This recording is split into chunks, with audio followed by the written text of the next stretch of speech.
So I've, 32 meters, already begun divorce proceedings with my STBXW, 27F.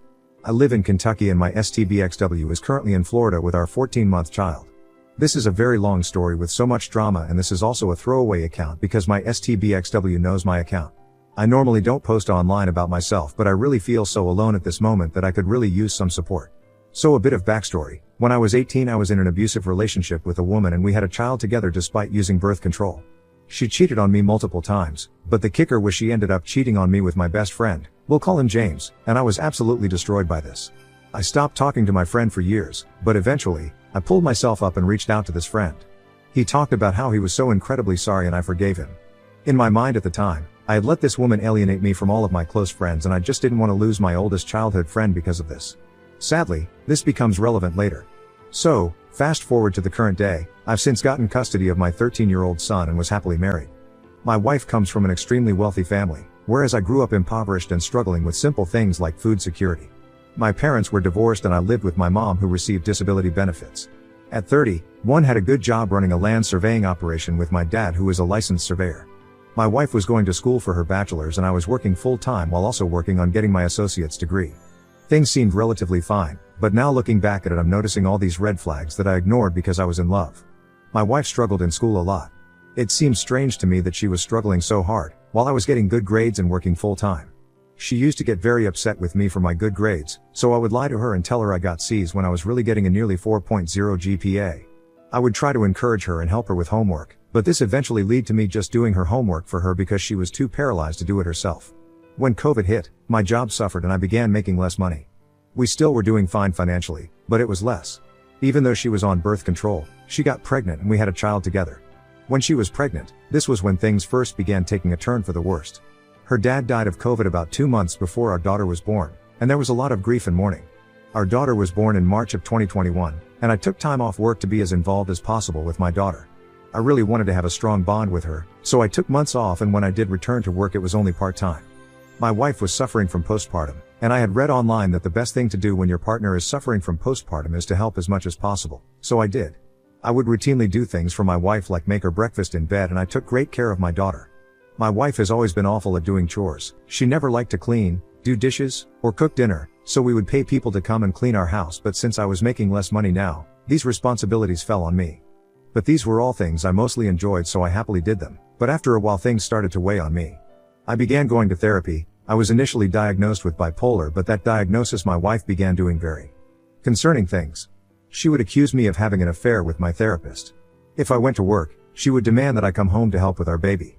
She would tell me things like sometimes when she got really frustrated with our baby and she would have to fight the urge to shake her.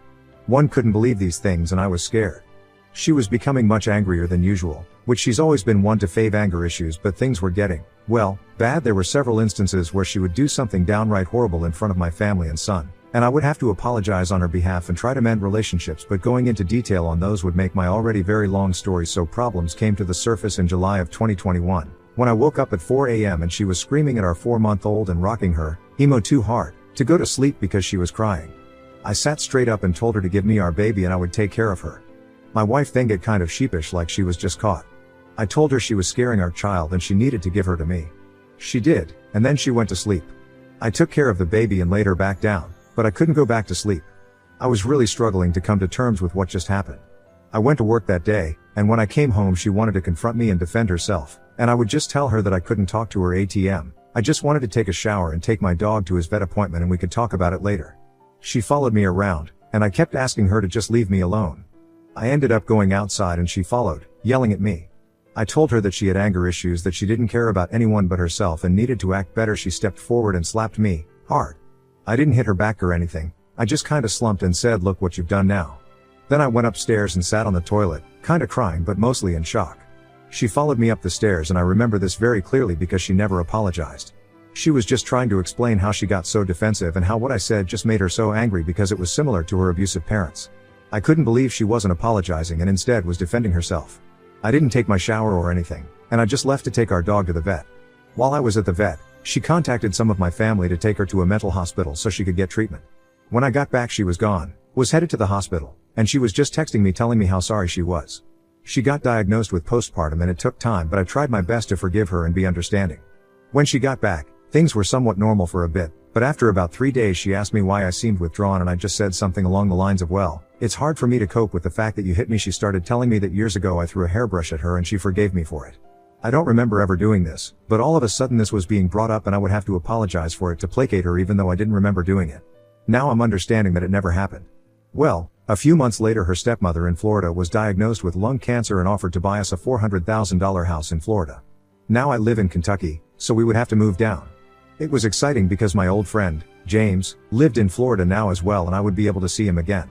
We bought the house, but things became troublesome with negotiating the move with my 13-year-old son's mother, and I completely understood her point of view. I began reconsidering the move, not wanting to give up my son. My wife began telling me that it's up to my son who he wants to live with, and if he wanted to live with his mom instead of us, that's his choice and I needed to give him that option. I was resistant to this at first, but she told me her mom and then her therapist agreed with her, and so eventually I conceded and gave him he said he didn't want us to move, but if we did he would want to stay with his mother up here. Things got weird after he told me that. My wife got extremely upset and began yelling at him through the bathroom door while he was using the bathroom. He went upstairs and secluded himself to his bedroom. I felt terrible, and then my wife begins blaming it on me, saying she never told me to give him that option. She insisted that she never said anything like that, and I eventually just gave up. So, things kind of settled down for a bit, and my wife barely managed to get her bachelor's degree. She got in trouble for plagiarism, and so afterward I was writing papers for her more and taking her tests. She graduated with around a 2.4 GPA. She also began taking Prozac and she said it would help with her anger issues. And TBH, I thought that she was improving. We began making a lot of plans since the business was slowing down here, and my father began working on getting his land surveying license in Florida. He ended up landing a pretty decent job with his first day being May 16th. We all went down to Florida at the end of March, and my father, son, and I came back up to let my son finish out the school year while my wife stayed in Florida with our 1-year-old daughter so she could visit her elderly stepmother with cancer because she probably doesn't have too much time left. Again, things seemed relatively fine. I thought my wife was in love with me and I was in love with her. I was willing to give up my son to let her be closer to her family. My dad and I quit our jobs up here at the beginning of May, and he began prepping himself to go down there. He was going to stay with us for a little bit until he sold his houses up here so he could buy the empty lot next to our Florida home and build himself a house. My dad got down to Florida on Friday, May 6th, and on Saturday, May 7th, my wife calls to tell me that she doesn't love me anymore and that she hasn't loved me for a long time. I'm devastated at this point. I cry a good bit, but I got the impression that my wife was enjoying it, and it was slightly off-putting. She and I had been together about 6 years, married for 3 of those years, and it seemed hard to swallow. That evening I asked her if she still wanted me to come down and she said sure. I asked her what we were going to do about our daughter together if things didn't work out. She said she wouldn't keep her from me, but she was going to stay in Florida with her. I was completely devastated. I reached out to friends and family, and they were pretty supportive. Turns out, my wife had been having an affair and had texted a friend about it, which she screenshotted and sent to me. I immediately contacted a lawyer to see what my legal rights were and began divorce proceedings. My wife, on Tuesday, May 10th, allowed our daughter to get into her psych meds and she had to contact poison control and rinse her mouth out. But around 9 a.m. she asked my dad, who was now down there, to watch our daughter so she could go have Amy Day. She was gone until around midnight. While she was out, she went to my friend, James, 2 hours away, and the affair went from an emotional affair to a physical affair. My dad moved out the next day. She didn't come clean about this affair until I figured it out, which I only figured out because James never responded to me when I told him I was filing for divorce. Before my wife came clean, she kept trying to talk to me about how she just wanted me to choose her, and how this wasn't sudden or anything. I told her that I was even willing to give up my son for her and that she was chosen, but now I'm not willing to do that. Turns out she was just trying to absolve her guilt. So, here I am currently. I don't have my job anymore. I don't have my child. I don't have my father around to rely on. She has our car down in Florida. I'm not the homeowner like I expected to be. I had to pay for my lawyer using a credit card. There is a silver lining though, and that is due to the laws regarding child custody. The state that determines the custody of our 14-month-old daughter is Kentucky and not Florida. So she has to go to court and try to convince the courts to let her move with our daughter down to Florida. Meanwhile, my lawyer seems fairly confident that we can get sole custody. My STBXW is wanting to work things out and I'm just not talking to her at all. She keeps saying that she never wanted a divorce and that I went too far. She's since reached out to my dad and told my dad that if we work things out I have to remove my name off the deed to the Florida home, so the ownership is entirely hers. That her mother will always hate me because I'm a terrible person, but she just wishes I would come to Florida so we can work things out. She refuses to come back to Kentucky unless I drop the divorce proceedings. I have no intention of working things out. The worst thing about all this is that I can't bring myself to cry. I want to cry so badly, but when I do I just feel guilty for letting myself fall into this situation. If I hadn't reached out to James then perhaps my wife would have never cheated like she did. What's worse is that I know she did it to hurt me.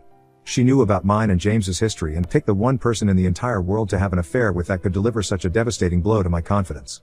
I know a lot of people have been asking for updates, so I figured I would make a post to update everyone who cares. So first, the custody issues. My STBXW was granted 2 continuances, one in June and one in July, and the hearing was scheduled for last Monday.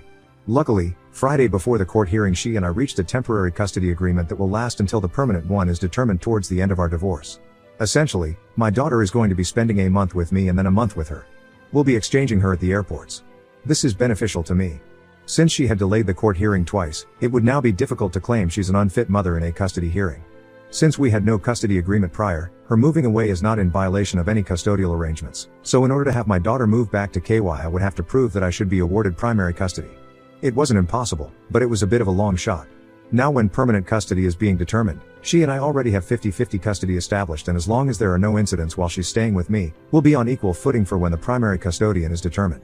I told her that if she wanted to stay in FL until our daughter is older and going to school, or her stepmother passes away, I would agree to it as long as she agreed to move back here afterwards. I can't think of any healthier compromise. If she doesn't agree to that, then a judge is going to have to determine it. Also, and most importantly, I get to see my daughter. I'm so excited. Second point, I have a very good job now. It's a government job and I work in the engineering department. I'm really happy there, the pay and benefits are all better than my previous job. I feel like they're very appreciative of me. They even had me training someone on my first day and they're considering getting me an intern now. It's gone a long way to helping my mental well-being. Third point, my STBXW attempted to hoover me while we agreed on custody. At this point, I've consistently gone to therapy for about 16 months and I was prepared for it and handled myself very well. I don't want to get back with her. She justifies everything she's done to me by claiming that I was verbally abusive. I am not a verbally abusive person. I would tell her that I remember things differently than she does, and that's okay. I definitely had people-pleasing tendencies during our relationship and an insecure attachment style, but I've made a lot of effort to overcome this. I'm not one to let my anger get the best of me. Now I'm having no problem establishing boundaries with people, and it's made I'm no longer even interested in a reason why she did such terrible things to me. I used to try and make sense of things, but you can't make sense out of nonsense. For a while, in June, I was very distraught because I would dwell on it. I would find myself thinking no matter how long I live, I doubt anybody will ever do something so awful to me again. I voiced that to my therapist a couple of times, and she would always tell me that at least I got it out of the way when I was 33 years old rather than having it happen 20 years from now. Initially, that offered very little comfort, but as I'm rebuilding my life basically from scratch, her observation has really become true.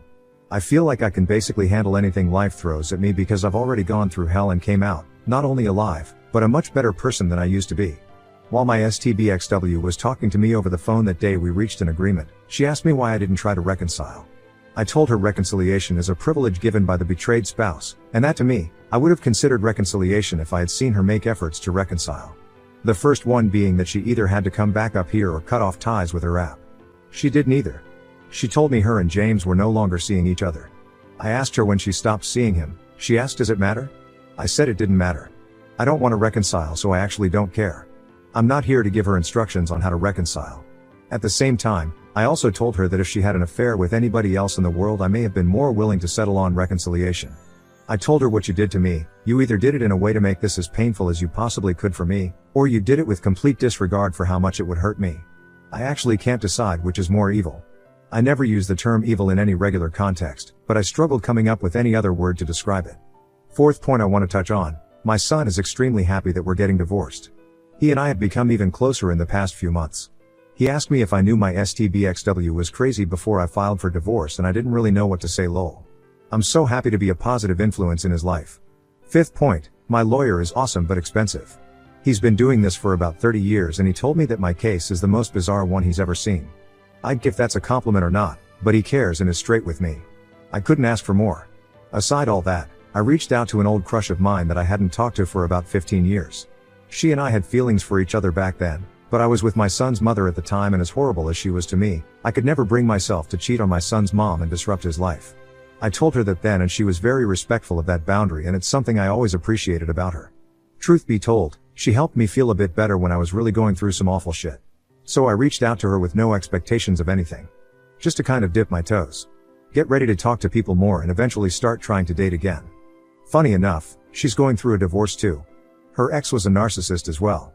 I asked her about her divorce and she told me, but she also never asked me about mine. She told me it was because she didn't want to pry, and if I wanted to talk about it I was welcome to. I was extremely grateful for that because it's not something I wanted to talk about. I was dreading dating again in general because I have so much baggage and I really would rather focus on what's important in my life. I literally had written down a checklist of the things I would look for in a partner going forward back in June, and she has been nothing but green flags.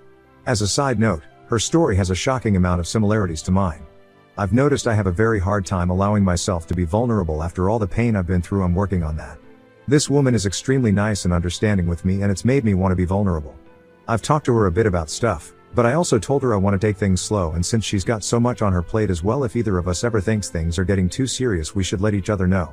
I told her I would be fine with it. She agreed. It made me happy. We don't even talk every day. I'm content. No matter how that relationship unfolds, I can say that she's fostered a positive impact on my life, and I've grown emotionally just from talking to her. After so much abuse and trauma, I'm slowly coming to the realization that relationships don't have to be as awful as I'm used to. You can have a strong relationship with someone for no reason other than you like the other person's company. You can build each other up and complement each other while still being your own person. Anyway, that's about all I got. If you got through all this, thanks for reading it all.